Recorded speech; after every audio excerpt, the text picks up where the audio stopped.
For generations, farming in India has operated like a high-stakes roll of the dice.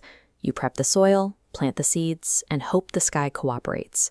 A traditional farmer out in the open field is left entirely exposed.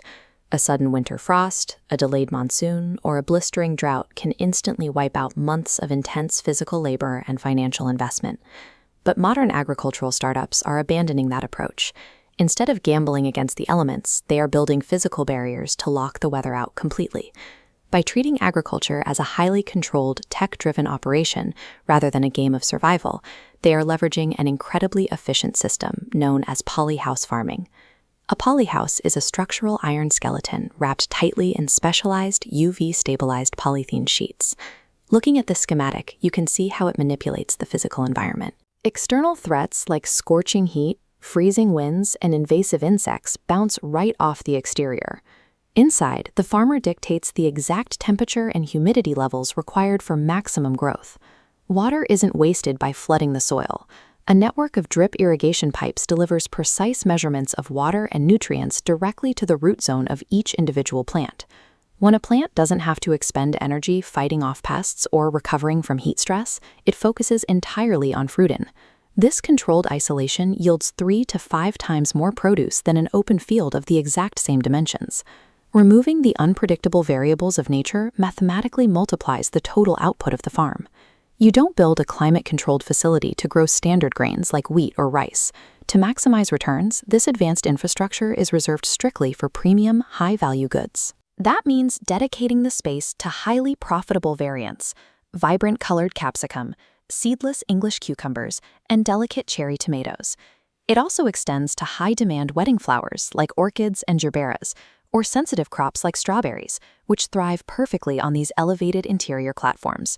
But the real profit driver of this system relies on a concept called off-season economics.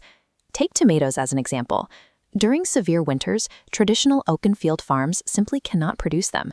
Regional supply dries up, leaving local markets scrambling for inventory.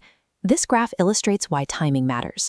The blue line represents below price of open field tomatoes during peak season, around 10 rupees a kilo. But look how the green line spikes during winter scarcity. Polyhouse farmers can command 80 to 100 rupees per kilo.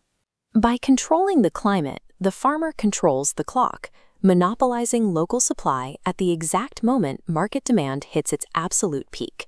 Setting up this microclimate requires serious capital. Erecting a 1-acre polyhouse cost anywhere from 35 to 45 lakh rupees upfront. However, the Indian government heavily incentivizes this technology, offering massive financial safety nets through the National Horticulture Mission and state-level agricultural programs.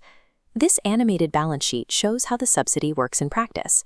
If your total project cost is 40 lakh rupees, a standard 50% government subsidy slices that block in half. Your actual out-of-pocket investment drops to 20 lakh, effectively halving the risk. Once operational, a single acre dedicated to a premium crop like colored capsicum can generate a pure post-expense profit of 8 to 15 lakh rupees every single year.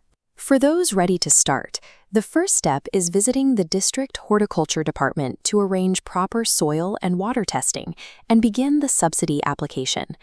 By replacing manual labor with precise environmental control and strategic timing, farming stops being a gamble against nature.